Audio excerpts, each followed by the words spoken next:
पाकिस्तान के अंदर बहुत ही इंटरेस्टिंग ड्रामा चला हुआ है। वहां पे मसला है कौन बनेगा आर्मी चीफ।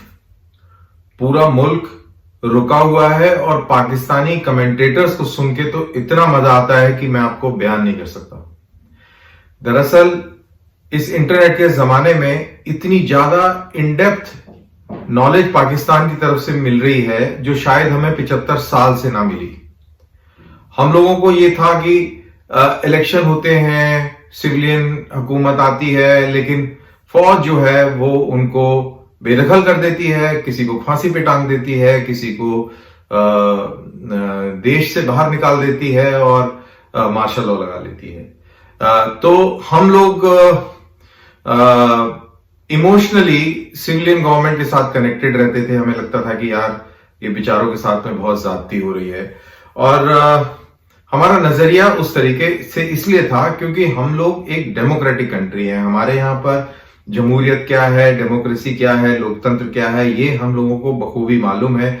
और हम सोच भी नहीं सकते कि लोकतंत्र के लिहाज से, जमहूरियत के लिहाज से हम लोगों को कोई पकड़कर वोट डलवाए या हम लोगों के जो थॉट है उसका गला घोटे। लेकिन पाकिस्तान के अंदर ये चीज बिल्कुल क्लियर हो गई है कि अभी तक जितना भी ये इलेक्शन, सिविलियन गवर्नमेंट, ये पार्टी वो पार्टी, ये एक बहुत बड़ा शैम है।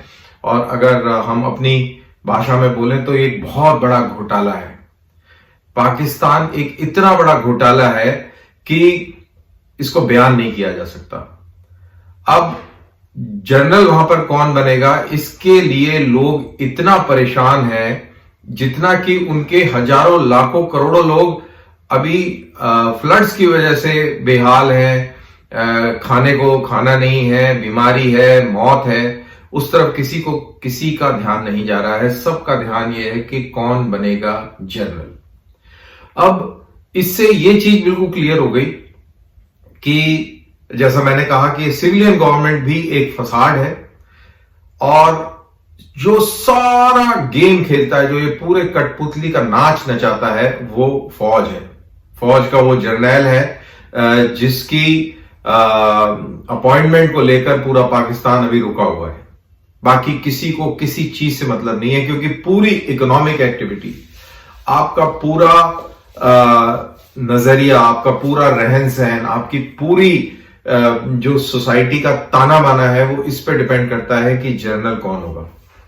तो आपको लगता है कि कभी ये सिस्टम चेंज होगा, ये कभी सिस्टम चेंज नहीं होगा। ये सिर्फ अपने आप को मॉडरेट दिखाने के लिए ये इलेक्शन का ड्रामा करते हैं। और जितने भी ये लोग हैं, चाहे वो नवाज शरीफ पार्टी हो, चाहे वो जरदारी भुट्टो पार्टी हो, चाहे वो इमरान का गैंग हो, या कोई भी हो, फजलुर रहमान हो, जो भी कोई हो, ये सारे के सारे कठपुतलियां हैं जिनका डांस कराती है फौज। तो ये देखकर तो कई बार ये भी लगता है कि जो पाकिस्तान के अंदर लॉन्ग मार्च का ड्रामा हो रहा है, क्या ये एक्चुअल ये हकीकत है? वाकई लोग इतने ज्यादा इंप्रेस्ड है इमरान खान से, या इसके पीछे भी इसी घोटाले, इस पाकिस्तान नाम के घोटाले की एक बहुत बड़ी साजिश है? मेरे को तो कई बार इस पर भी डाउट होने लगता है कि पाकिस्तान के अंदर जो भी होता है, जो हमें दिखता है, वो असल नहीं होता।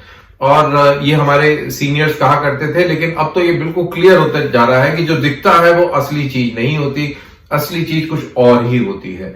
और ये जितना ये जो नूरा कुश्ती चल रही है, ये जो ड्रामेबाजी चल रही है, ये इसका मकसद मेरे ख्याल से, मेरे को ऐसा लगता है कि नवाज शरीफ एंड गैंग को चेक में रखने के लिए है। इसमें भी इमरान खान का इस्तेमाल किया जा रहा है, फौज ही कर रही है। फौज के उकसाने से ही इमरान खान ये सारे तमाशे कर रहे हैं। और उधर नवाज शरीफ और उसकी जो पार्टी है, जरदारी है, ये भी दरअसल हैं इसी फौज के मोहरे। लेकिन आजकल फौज जो है उनसे ज्यादा खुश नहीं है, लेकिन वो नहीं चाहते कि ये इतने स्ट्रांग हो जाए कि वो फौज को आगे चैलेंज कर लें। तो फौज को चैलेंज ना करें, उसके काउंटर वेट में इमरान खान को पहले भी इस्तेमाल किया गया और अब भी इस्तेमाल कर रहे हैं। और इमरान खान अपनी हद से ज्यादा ना निकल जाए, इसलिए नो कॉन्फिडेंस मोशन लाके उसको कट टू साइज किया है और उसको अभी सड़कों पर रखा गया है कि तू पॉपुलर लीडर बन और तेरे को हम इतना इतना सपोर्ट करते हैं, तू करे जा। क्योंकि पाकिस्तान जैसे मुल्क में आप फौज को गाली देकर और अभी तक आप कायम हैं और आप रावलपिंडी तक पहुंचने की ऐलान कर रहे हैं और सब कुछ बड़े आराम से चल रहा है, तो ये समझ से परे है। लेकिन जैसा मैंने कहा कि इंटरनेट का जमाना है, पाकिस्तानी जो कमेंटेटर्स हैं, चाहे वो ट्विटर पे हो, यूट्यूब पे हो, फेसबुक पे हो, उनको जब सुनते हैं, देखते हैं, तो ये समझ में आता है कि ये सारा का सारा एक बहुत बड़ा फ्रॉड है जिसका हिस्सा ये सारे के सारे हैं। तो ये था मेरा एक quick short analysis on Pakistani drama about their army chief. आपको ये बात अगर लॉजिकल लगे, ठीक लगे, तो इसको लाइक कीजिए, शेयर कीजिए और अगली स्टोरी का इंतजार कीजिए। जय हिंद।